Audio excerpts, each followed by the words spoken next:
What's up everybody, my name is Elliott and you might as well call me the Motory Notary because I'm the only notary public in the automotive YouTube game. That last video was a real bummer, but I'm glad I had the opportunity to explain the story of selling my Hellcat on Cars and Bids. A lot of lessons were learned all around. If you haven't checked out that video yet, be sure to do so. I can hang out right here while you do that. Anyway, we're hitting the ground running today. We've got a lot to do, and more specifically, we have a lot of cars to move. Specifically, all of the cars you see behind me. Ever since I started recording YouTube videos regularly about a year ago, everyone's always asking what's in the covers behind me. Well, today's the day because basically all of them need to swap places with one another, so why not explore what's underneath the covers together? Also, we can kind of make it a minor fleet update and see what's running, see what drives, what doesn't, see what needs to be fixed. Let's just explore the garage. We got a lot of cars to move, so let's get to it. Okay, first up on cars that we need to, I guess, get out of the way in this case, is my 1997 BMW 528i, or as I lovingly call it, the freemw. Why do I call it that? Because I got this car from fellow YouTuber Tyler Hoover of Hoovie's Garage in a Secret Santa giveaway type thing for free. So I call it the freemw. Anyway, it is a 1997 BMW 528i with a 5-speed manual, and it has 250,000 miles, but you'd never know it from looking on the inside. This thing is just clean as a whistle, and I'm making it better and better with each video. This thing is truly awesome. I love this car. I'm just not sure which direction to go with on it because it needs a lot of stuff, and I'm not sure if I want to go crazy, make it like a Baja build, or if I just am doing a light restoration on it as I go, because one of the main things is the clear coat is absolutely toasted on the roof and on the hood, which I'm trying to patch up here with Rock Auto stickers to no avail. But anyway, I really do enjoy this car. I'm very thankful to have it. And one reason you know I love it is because I even registered it. Look at that. I got a custom plate for it that says BMW because that is how Midwesterners say BMW. Everyone's always like, oh, you got that BMW? Well, I got that BMW. I have complete faith in this car starting because I just moved it here like 2 days ago. So let's get in it, get it out of the way, and lower the next car down. All right, let's see. All good. Look at that. See, I told you this thing would work. And look, we just have the friendly check engine light, a bazillion miles, and a tail lamp warning that's not accurate. So let's get this thing out of the way.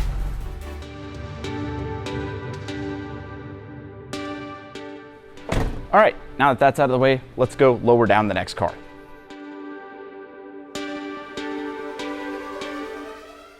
Man, that lift is super, super fast. Let's see what's under cover number one here. This is my 1992 Chevrolet Corvette. It is yellow. So yeah, this is my 1992 Chevrolet Corvette. It is a facelifted C4, so the C4 existed forever. It was from 84 until 96, which is a super, super long production run. But in 92, which is this car, they got the new LT1 motor, which made about 300 horsepower, which brought this car kind of more into the modern performance level that we all know and love today. What makes this one special is that this car is actually a 6-speed manual as well. There's a ton of C4s out there, and almost all of them are automatics. Take a look on Auto Tempest right now if you don't believe me. It's very, very difficult to find a manual C4 in any condition. Man, just looking at this thing brings me right back to high school. Look at this big clamshell hood, which is really hard to open with one hand. Ugh. But once it's up, everything is on display. You can even look at the suspension from the top. I mean, that is just, it's so cool. Everything about this car is cool, cool, cool. So one of the things about the C4 is it has this really high sill that you have to step over and down into. This isn't the floor of the car. This is the floor of the car, so it's kind of awkward to get in and out of. Definitely not a thing old guys of the time like doing, because, well, look at this. Yeah. Okay, let's see here. Oh, got my iPhone 4S in here because I use it for music in this car. Got my 6-speed manual, and let's see here. Okay, stuff should have happened, so this battery is dead. It's not even turning the gauges or anything on or making anything whir.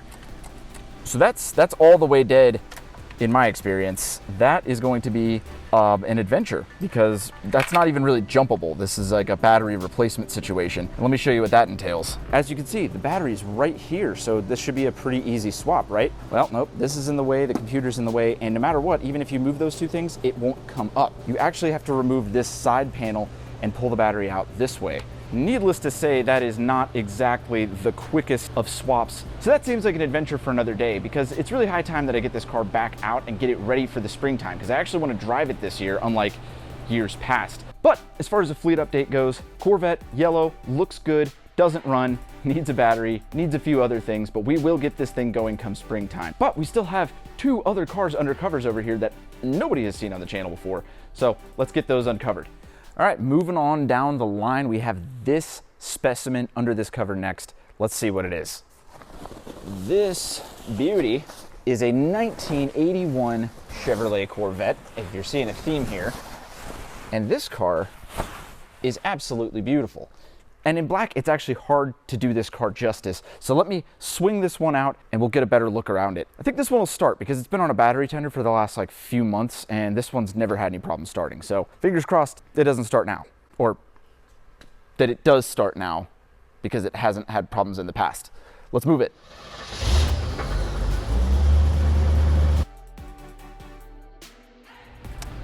See? Told you guys it would start. Anyway, let's take a look at this thing. This is a 1981 Corvette, and full disclosure, this isn't mine, this isn't my dad's, this isn't anybody in the family's. This is a close family friend's car, and I'm actually selling it for him. I'll put a link in the description below. Anyway, the 1981 Corvette represents what I would probably call the worst possible year of Corvette, and I say that with nothing but love. This car is essentially a 1968 Corvette underneath, but it has just less and less horsepower as time marched on. They changed the outside incrementally, but each year the horsepower got less and less and less, which means this massive V8 is only producing 190 horsepower, which is only 80 more horsepower than my Prius, which is embarrassing. But it's also kind of what makes it cool, because this Corvette being the worst represents a very interesting time in American automotive history. But more so than anything else, this is a good looking car, even in black. Let's take a look around it. Black is not a color that I would often recommend on vehicles, especially anything sporty, because it kind of hides the lines, especially in photos. But this one still does such a good job of looking cool. You have that classic, hilariously long Corvette hood. And even though this car is black, it features tons of red pinstriping to highlight everything, including this hilarious Corvette tramp stamp that they just went wild with on the pinstriping. But this is just a great looking car. This thing is 100% style, and that's what it's about. It's a good driving car. I mean, like I said, it's still ultimately a 1968 Corvette underneath, just with not very much horsepower. But if you don't care about going fast and you want a smooth driving car that looks great, this is the one for you, because man, does it look awesome. And let's look at the interior here, which is just about as red as an interior can get. There is really no black to offset it anywhere other than the center console. Red doors, red armrests, red carpet, red seats, red steering wheel. Up above, you have these clear, removable glass panels. This car is a T-top, but inside you'll also find one of my favorite Corvette features from this terrible malaise era of Corvette, and that's the speedometer. Most kids look at speedometers and go, oh, how fast can the car go? And they look at the top speed on the speedometer. Of course, this is a terrible way to tell how fast cars go, but when we were little kids, it was always a cool thing to look at. This Corvette has the most hilarious speedometer ever, because remember, at the time, the national speed limit was 55. This is not a tachometer, this is the speedometer. It goes up to 85 miles an hour. That is the top speed of this car. It's just hilarious that it maxes out at that. And if you look here, also 50,352 original miles. This car is just in impeccable shape. It drives great. It's a great seating position. These seats are really, really comfortable, especially for how old everything is. But when a car's been this well taken care of, I mean, it's basically brand new. It's amazing. Oh, hit my back on the way out there. Let's take a look under the hood. So this is the big V8 powerhouse that's making just 190 horsepower, which is a hilariously low number for such a massive engine. But that's what the late 70s and early 80s were all about. It was the malaise era, and this Corvette was no exception. I mean, even Ferraris at the time weren't making any horsepower. It was just a bad time for cars. So yeah, this Corvette may have almost as much horsepower as my Prius, but it does look way, way cooler than the Prius. Definitely a lot more parking lot presence than any Toyota hybrid product. Anyway, there's still one more car to look at, and before I lower it down, I want you to take a look underneath here because this one is very, very, very special. Without revealing what it is yet, and obviously, you know, oil mat, look at how clean it is under here. This is like a brand new car. Everything. Normally you're like, oh, don't touch this. This is gonna be dirty and gross. I mean, look at it. It's like showroom fresh. Even has chalk marks on the rear end. I mean, the paint hasn't even been burned off of these mufflers yet. This car is essentially brand new. And it's worth noting how perfect it is under here before we lower it down and you see what it is. I love these little straps to keep the suspension from extending too far when you go over a massive bump. It is just a clean, clean car. So if anybody has any guesses what this is, drop them now because I'm about to drop this car and we're gonna take a look at it.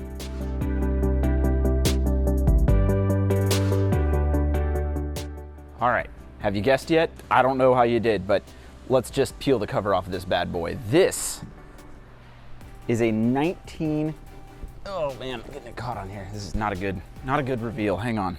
Okay, this is a 1960 Chevrolet Corvette. But this isn't just any 1960 Corvette. This has been restored to what's called NCRS qualifications. So basically, this thing is as perfect as it can get, which you saw from the undercarriage. Imagine that everywhere else. Now, let's take a look at this car. First and foremost, the big thing is the styling. This is still a C1 Corvette, even though it's very different from the 54 Corvette we'll see here in a moment.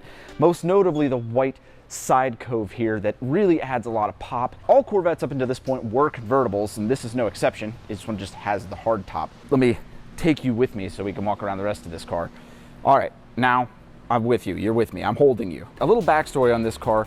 My dad has had this car since I was like 5, I think, maybe 6. And it was just kind of a driver car. And in the later 2000s, my dad, decided to restore it. And he was either gonna go resto mod or perfect factory fresh. And he obviously decided to go perfect factory fresh. And as he would say, it's somewhat of a mistake because basically now the car is undrivable. Because now if you drive this car basically at all, it almost ruins the value. Remember that paint on the mufflers I showed you from before?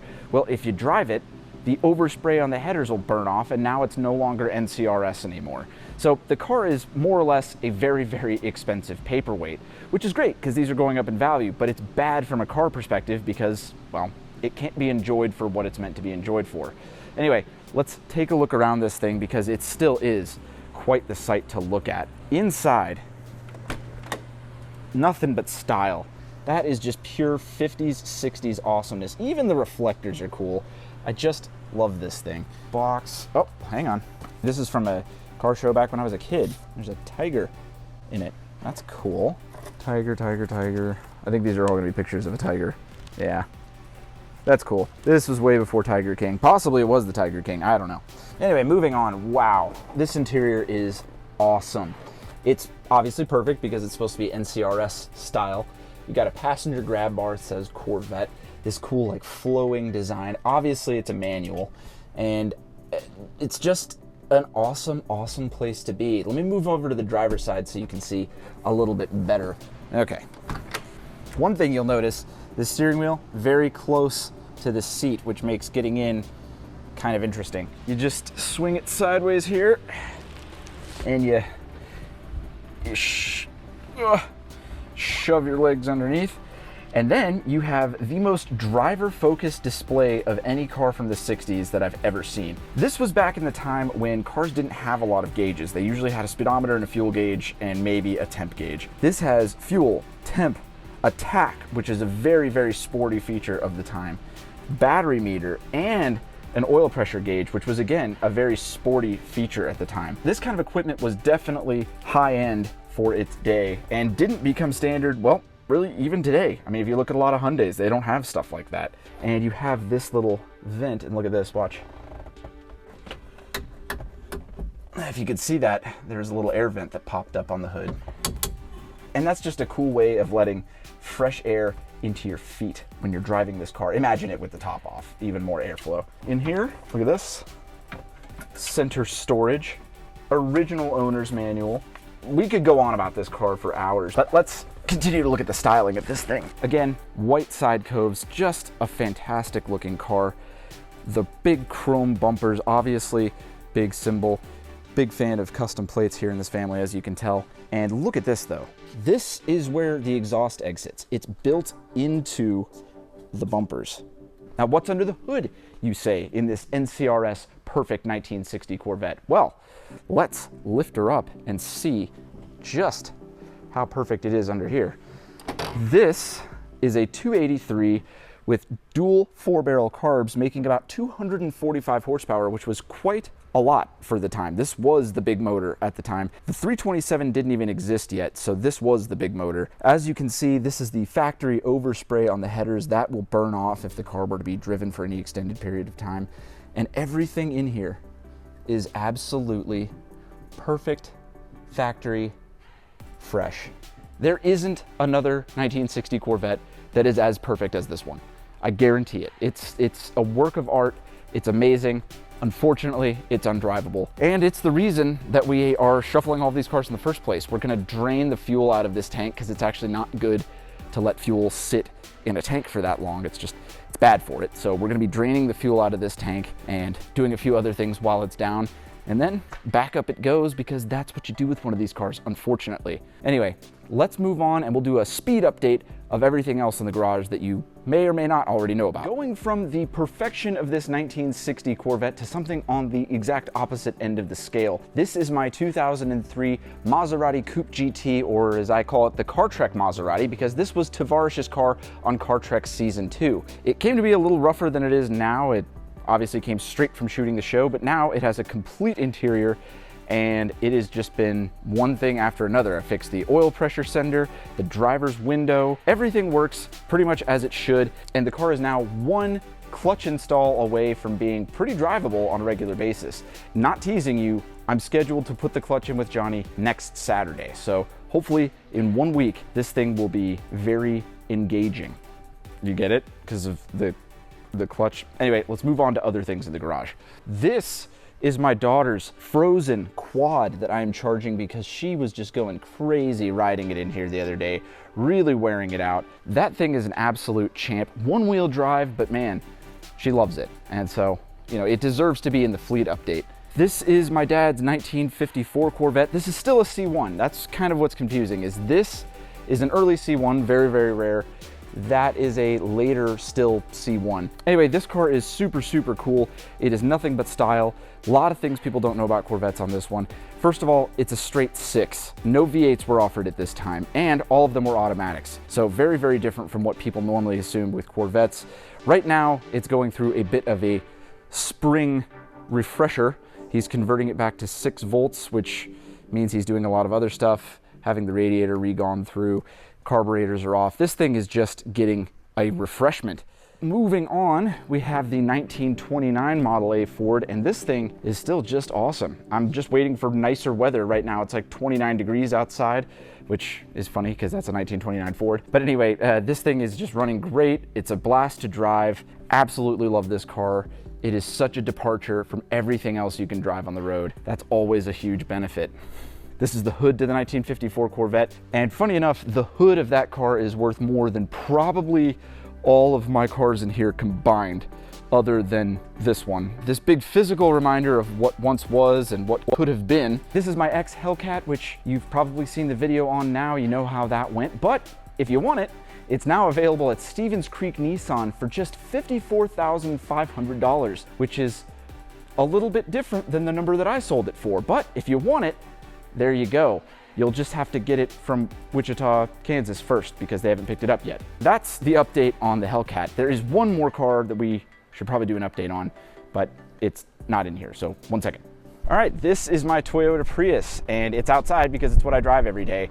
Nothing really to update here other than I think it needs engine mounts because it's just making so much freaking torque that it's torqued itself right out of its engine mounts. And one of the pumps that's used to scream all the time when it was cold stopped screaming for a week, but then it started screaming again, and it's really cold out here, so that's the update on the Prius. So there you have it, guys. That was kind of a quick car shuffle and impromptu fleet update. But now I have a question for you guys. You guys all know kind of the status of all of my projects now. The BMW needs a few more things, but it's getting there. The Maserati is one clutch away from being pretty drivable. But what do you, the viewers, want to see me do next? Are there any cars you want to see me buy? I know I have a few in mind, but I definitely want to hear from you guys and what you want to see. Also, are any of these older cars that are in the warehouse of any interest to you? I know some of the older stuff is hit or miss on YouTube, but if you want to see me do a full video on this 81 Corvette, for example, I'd be more than happy to do so if there's any interest. Other than that, be sure to follow me on Facebook. Join my Facebook group. I'm in there interacting a lot and responding to comments as much as I can. Follow me on Instagram as I post a lot of the behind the scenes stuff, and it's a good way to keep track of me there. I've got links to all of those in the description below, so check those out if you feel so inclined. Other than that, be sure to like, comment, share, subscribe on this video, and I will see you guys on the next video.